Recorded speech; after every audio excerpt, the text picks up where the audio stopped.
Kayo po ba mga bossing ko ay isa sa mga napakaraming problema ang pinagdadaanan sa buhay?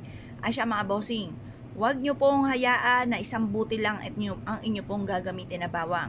Kasi napakarami nga po, ibig sabihin talaga namang napakarami mga bossing. Kaya kailangan marami rin po mga bossing ko ang gagamitin nating bawang. Huwag yung kaunti-unti lang mga bossing dahil marami nga kayo mga pagsubok. Or kaya gusto nyo, napakalaki po ng mga pangarap po ninyo, gusto po ninyo na kaagad po ito'y matupad. Bukod sa sipag at syaga, pananalig sa mahal na Panginoon, damihan po rin natin ng bawang mga bossing. Huwag lang yung paunti-unti para po ang blessing natin ay marami rin mga bossing. Kapag kaunti, kaunti lang din ang blessing. Charot! Ayan, kahit naman maliit mga bossing ko, yung ating pong gamitin bawang, pwede rin po yan. Pero kung marami kang bawang, huwag nyo nang tipirin ang inyong sarili. Gamitan natin ito ng marami-raming bawang mga bossing. Ngayon pa mga bossing, hindi lang ito ang aking pong bawang mga bossing. Meron din ako dito mga bossing, bukod pa po yan mga bossing.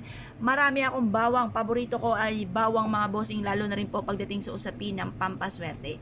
Ganito po inyo pong gagawin mga bossing. Harap sa may silangan ng 6:30 or kaya po alas 7 matatapos ang mga pampaswerte hanggang alas 8 kasi magbibilad pa po tayo hanggang alas 8 ng umaga. Ang mga swerteng niyang numero or mga swerteng oras ay magdudulot sa atin ng swerte at makapagpataboy ng mga kamalasan. Halimbawa mga bossing, kung kayo po ay isa sa mga dumadaan sa mga karamdaman, problema, away-away ng inyong pong pamilya, problema lagi ay pera, napakahirap kumita ng pera, gamitan po natin ito ng bawang upang sa ganon kayo po mga bossing ko ay hindi po lagi namumblema sa mga ganyang usapin. Ngayon po mga bossing, asya harap na tayo sa may silangan, pero kapag pupul moon, alas 7 or alas 8 ng gabi.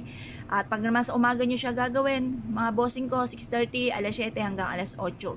Basta harap lagi sa may silangan lagi ang pampaswerte at hindi sa kanluran. Maging sa pagbibilang ng pera, mas mainam ay sa gawing silangan upang sa ganun dumami ng dumami ang pera. Ang kanluran ay lubugan ng sinag ng araw, ang sunod ng taglubog, tagbaba po yan, at yan po ang sunod po niyan ay kadiliman kasi magagabi na, lumubog ng sinag ng araw, sunod ay dilim, kaya hindi po maganda po dyan. Ang maganda, liwanag ng sinag ng araw sa umaga, pataas ang sinag ng araw, tagumpay sa buhay, at sunod ay liwanag. Ngayon pa mga bossing, kaya sa may silangan tayo lagi haharap at titignan mabuti kung saan ka nagbibilang. Mas mainam kung magbibilang ka ng pera ay sa gawing silangan ka magbibilang, at instead na paunti ng paunti ang bilang, parami ng parami mga bossing. Kahit paulit-ulitin nyo yung pera po ninyo, gawin nyo po ito parang bagong taon lamang na nakaharap ka sa may liwanag ng sinag ng araw. At para pumasok ang swerte, mas mainam magbibilang sa tapat mismo ng pintuan ng inyo pong main door. Ang dulot po nito ay swerte. Ngayon pa mga bossing, kung kayo po naniniwala at nais po itong gawin, subukan nyo na po ito. Huwag lang na po magpatumpik-tumpik pa. Proven po ito na napakaswerte. Ngayon po mga bossing, harap po kayo sa may silangan at pagkatapos mag-wish ka. Mag-wish ka halimbawa, sa aking negosyo dito na ako yayaman, or kaya po ay sa aking halimbawa may mga nirarakit kayo ngayon, nag-aahinti kayo ng lupa or kung ano man pa inaahinti ninyo, dyan na po kayo magiging matagumpay sa buhay.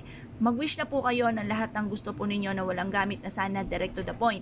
Pagtapos na po kayo mag-wish mga bossing ko, ibilad nyo lang ito hanggang alas 8 ng umaga, at pagkatapos pwede nyo siya ilagay sa ilalim ng inyo pong higaan, pwede rin kayo maglagay sa ilalim ng inyo pong unan. Ang dulot po nito ay swerte. Pwede ka rin maglagay ng ganito sa inyo pong bag upang sa ganoon sundan po kayo ng kaswertihan. Pwede rin naman po mga bossing ko sa bulsa po ninyo, mag-ano kayo ng isang buti lamang, pwede na po yon.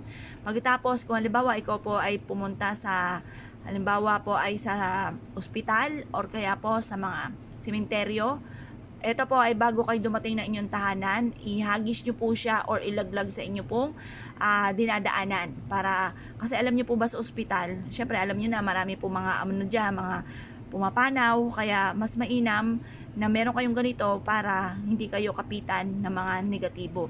Ngayon pa mga bossing, kung kayo po naniniwala at na-issue po itong gawin, subukan nyo po ito, proven po ito na maswerte. I-mindset nyo na mga bossing ko matapos itong gawin na kayo magiging matagumpay na sa buhay.